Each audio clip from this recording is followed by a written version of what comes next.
Hello everybody, Marcus Godwin here with the SHOOM VREMENY Noise of Time blog. Back from Moscow to St. Petersburg for a little bit on this calm September evening. Very calm atmosphere on this artificial lake here. You can see people are involved in fishing, rybolka, one of the most popular pastimes in Russia and in St. Petersburg on the River Neva.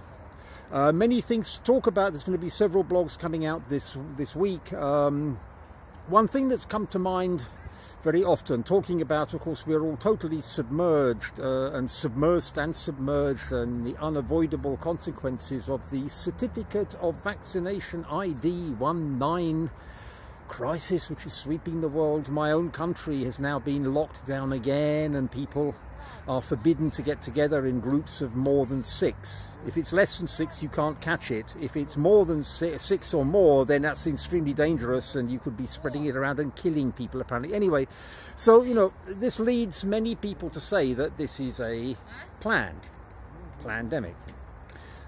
Which leads many people to say that such people are just conspiracy theorists. Now, I've already made a blog about conspiracy theories and why we should not call anyone a conspiracy theorist. There are only theories or out-and-out lies.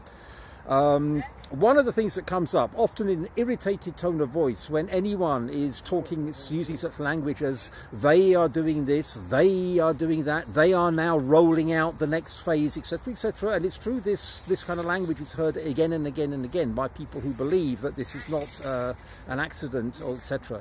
So the irritated or questioning reply comes back: who are they? Who are, well, they are them, yes? They, them, they. Well, let's try and answer this to some extent. Who exactly are they? Let me see if I can answer it. They are the communists. And they are the fascists. They are the capitalists, if such a word has any meaning, but we're not going to go into that here. And they are the socialists. They are the Protestants, and they are the Catholics. They are the Trotskyites and the Marxists, and the National Socialists, and the white supremacists, and the black supremacists, and the Jewish supremacists, and the Arab supremacists, and any kind of racial supremacist. These are the conflicts which have been set up by them for us to fight over.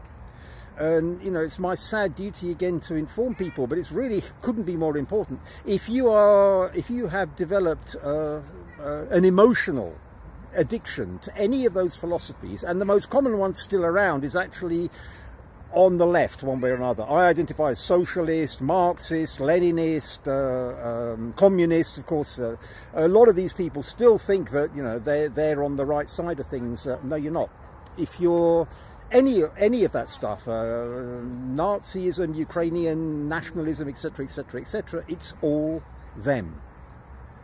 I'm afraid I have to use the famous phrase, useful idiot. If you are fighting that fight, communism against fascism or capitalism against socialism, then you're fighting their fight, because they are all of that. Well, that obviously would lead to the question, in that case, who are they not? Well, basically, they are not anyone who maintains as a basic standard of human civilization the sanctity of every single individual soul. Because all those philosophies, ideologies, all believe that humanity is basically expendable, that humanity is the problem. Oh yeah, I can also add to my list of them, by the way, people who are sort of virulently, even violently in favour of controls because of global warming or other ecological questions. Of course, ecology is very good. We all prefer not to pollute our environment, don't we? Well, yeah. However, the whole global warming shaboodle, it wasn't going fast enough for them, so they came up with the Certificate of Vaccination ID 19 crisis around the world. So any politician, political movement who bases everything they're doing on the absolute right of every single living human being on this planet to develop as he or she feels fit, and to open businesses or not, or to go to the monastery and become a recluse from society, or become a musician or an actor or a philosopher or a farmer or what, a welder or whatever. These are the people who are against the New World Order. Let's call it this because it's a very accepted and known phrase. You will find who they are because they're always the ones vilified, and especially if you find, going back in history, they were vilified on both sides of a divide. For example, in the 20th century, if they were vilified by the communist bloc and vilified by the so-called free democratic West, then you will find that they are one such people or such ideologies. I mean, the first thing that comes to mind is the world's fundamental major religions. Christianity, which means orthodoxy, is of course fundamentally opposed. It is fundamentally based on the sovereignty of every single human soul, and the possibility of every single human soul to find a place in heaven, in paradise, after this test on earth is finished.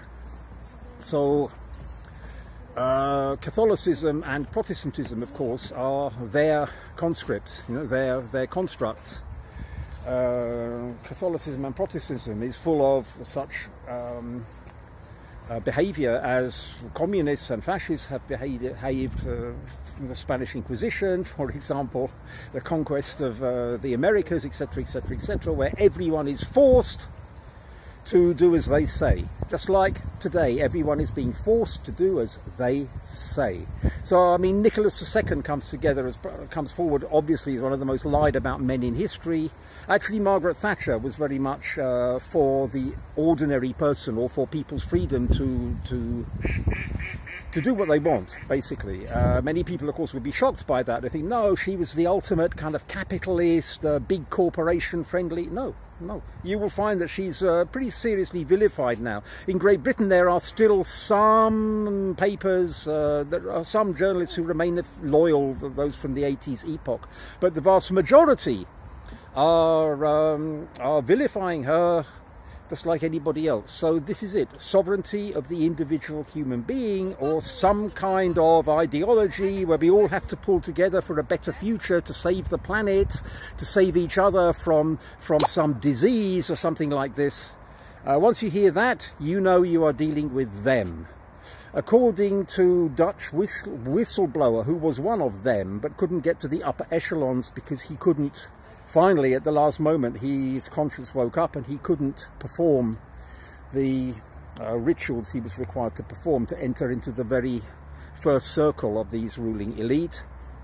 He says basically there's only about 8,000 to 8,500 of them who control society on Earth via control of the money supply, and they control the media, the education systems, in schools, kindergartens, universities, everywhere, more or less. And above all, of course, they control the central banks in nearly all countries, except the countries they've been destroying of late: Yugoslavia, Iraq, Libya, Syria, etc., etc., etc. Well, that's enough for today. Let's leave it there. Speak to you very soon. This is Marcus Godwin signing off. Please feel free to contribute if you like this and want to see more. Thank you very much for listening.